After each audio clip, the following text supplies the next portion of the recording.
The new Toyota CHR definitely makes its presence felt, and this car has been completely redesigned and sits in a completely new position in the Toyota hierarchy. So, does it justify its new much higher price point? Stay tuned and I'll tell you all about it in this review, and if you've already subscribed, thanks very much. Let's get to it.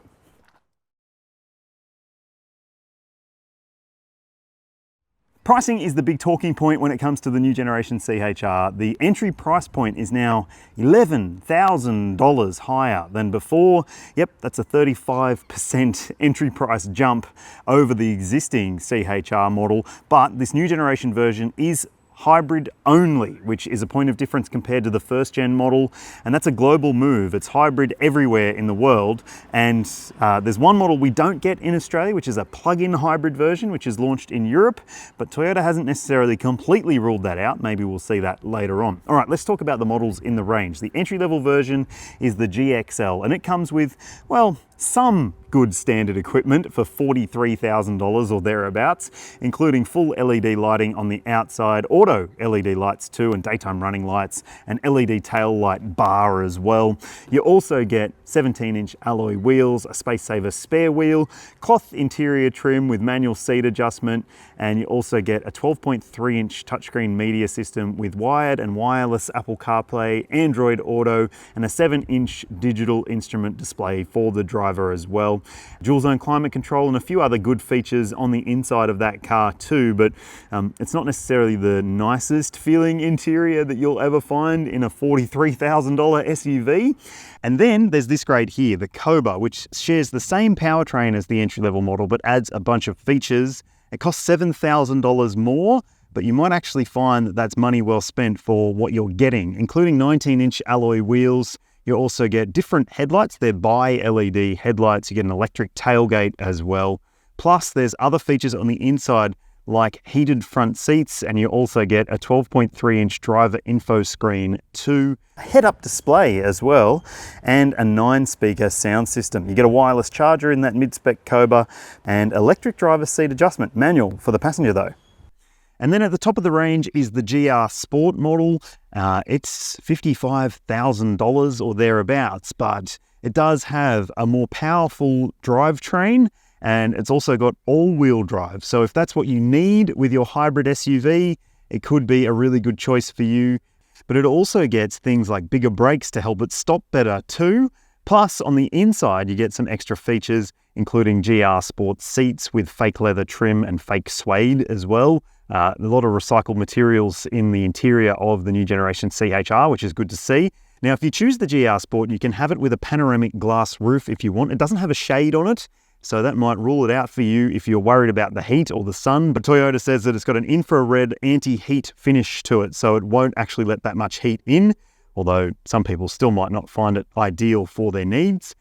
And there's also the choice of a bunch of different colors available for this car as well. You see some pricing on your screen now to figure out what configuration you might choose, or just go to the Toyota website and build one yourself.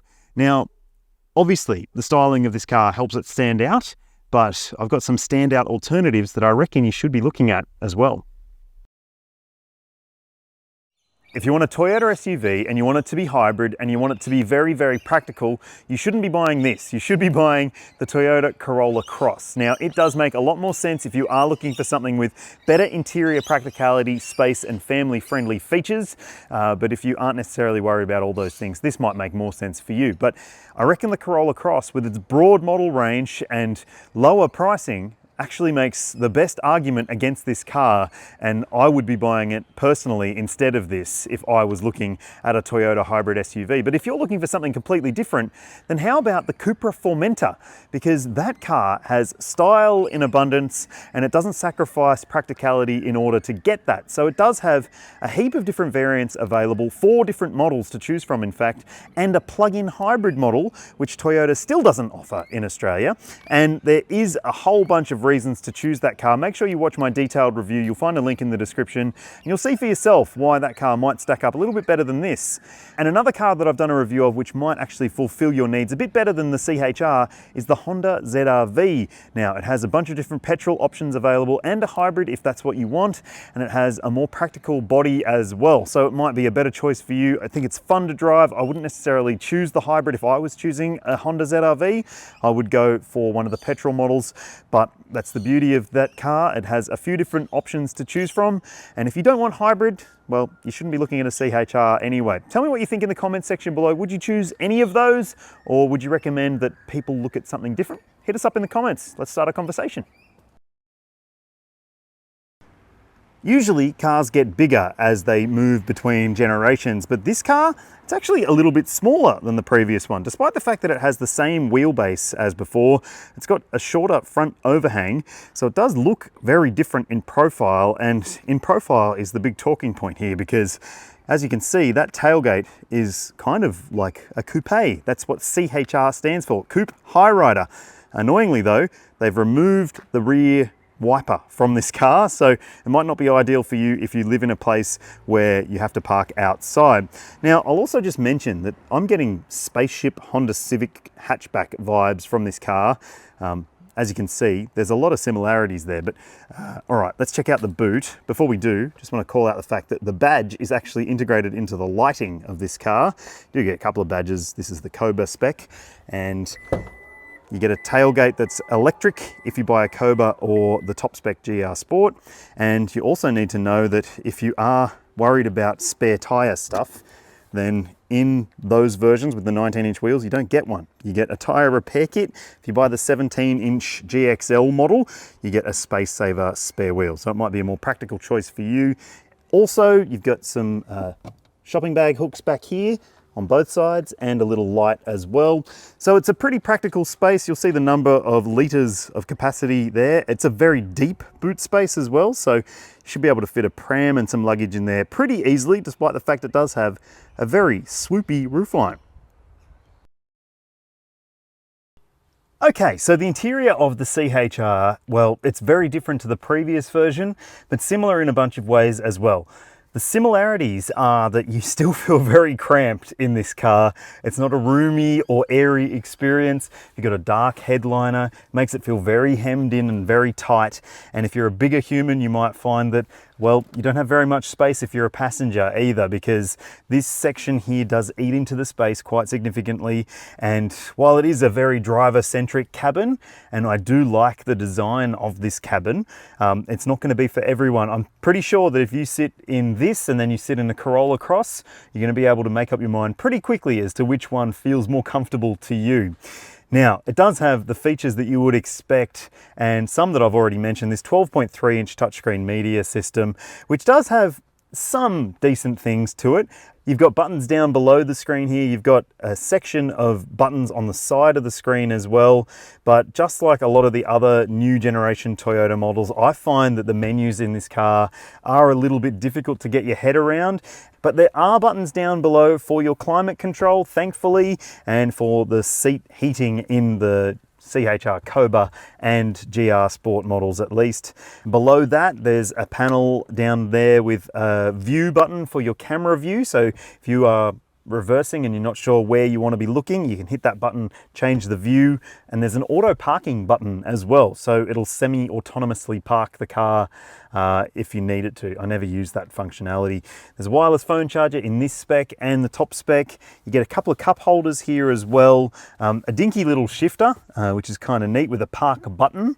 And also your drive mode selector is just there. Now, I haven't really mucked around too much with the drive modes on this launch drive, apart from in the GR Sport model.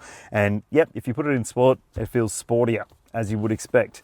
There's a covered center console bin with a little slidey tray, USB-C port and 12 volt in there as well. You've got bottle holders in the doors for your storage elements, and there's a little storage tray in front of the passenger as well, which does actually eat into the space quite a bit.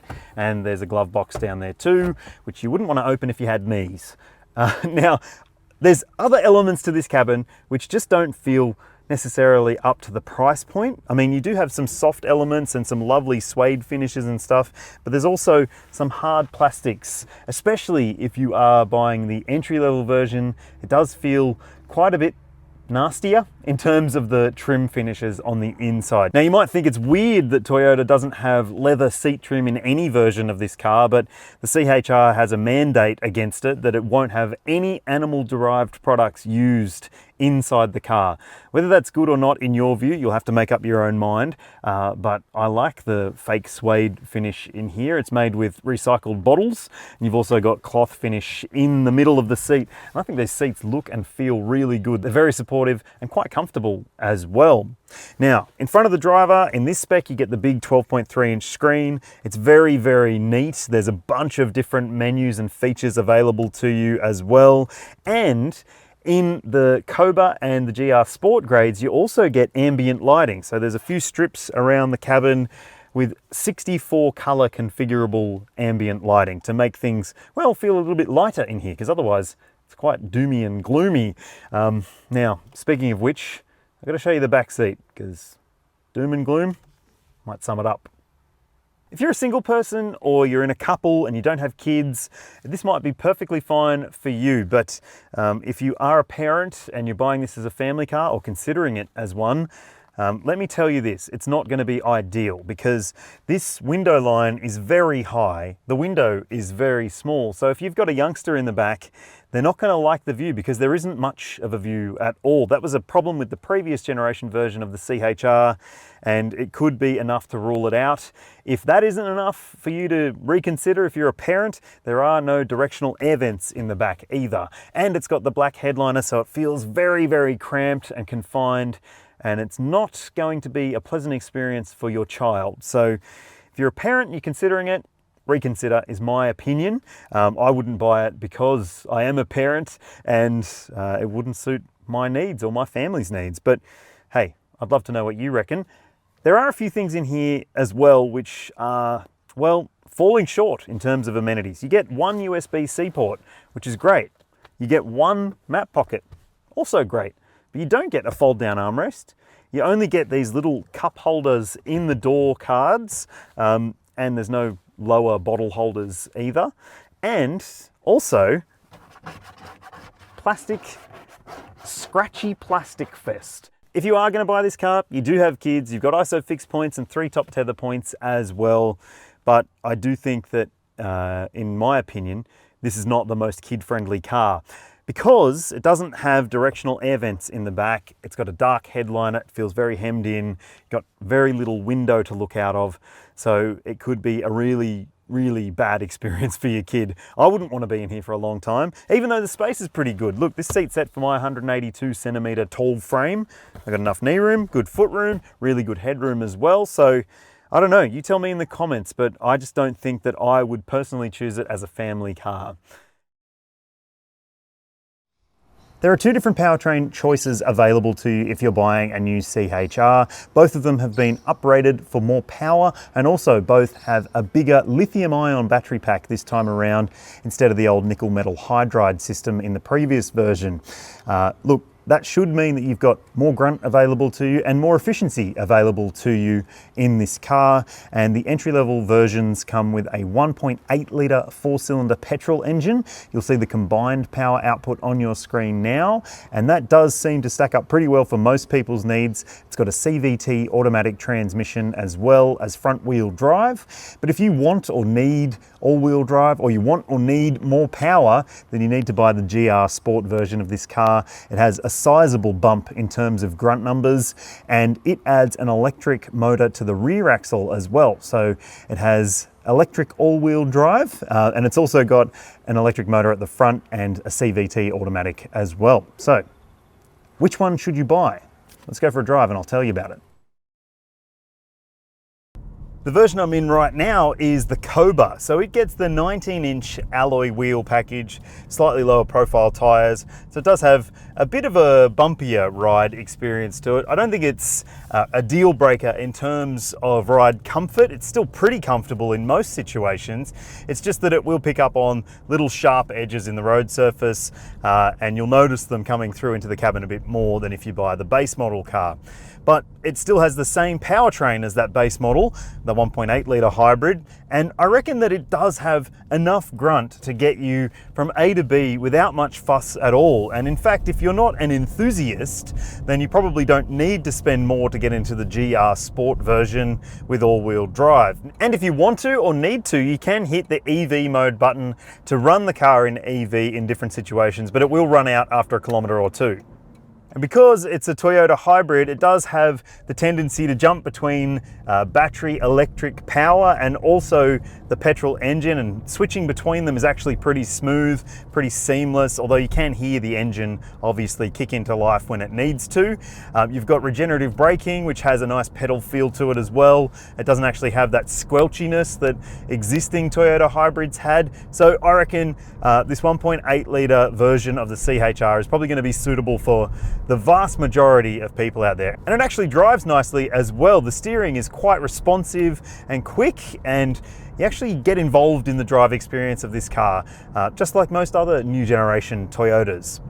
And then there's that top spec GR Sport version, which I also drove and I also thought was very, very good in a lot of ways too. Look, it's not necessarily the most fun that you can have for the sort of money that's being asked there. I mean, 55 grand, you can get a lot of really good SUVs or hatchbacks for that kind of money. And it is more powerful. You can definitely feel that it's got more grunt available. And the all-wheel drive system, I mean, you can notice that you've got extra traction available to you in different situations, although it does still feel very front-wheel drive biased, unless you are in the sport mode, and then it actually hooks up pretty well. But honestly, there's not a whole lot to complain about when it comes to the drive experience in any of these cars, apart from the fact that all of them are hard to see out of. The body of this car is very, very streamlined, and you don't get much of a view out the back, but you do get a digital camera mirror in the higher grade versions, and you get a surround view camera for parking situations. So it's not too bad when you're parking, it's just hard to sort of see out at a glance. All right, let's talk about efficiency. On your screen, you'll see the official combined cycle figure for the 1.8 litre versions of the CHR. And yep, 4 litres per 100 kilometres is an exceptional number. If you can achieve it, you'll be very happy. If you're wondering what I've seen in the 1.8 litre models, you'll see it on your screen now. And I think that that is very respectable. And for the hybrid 2 litre version of this car, I saw a little bit of a higher number, and the official combined number is on your screen.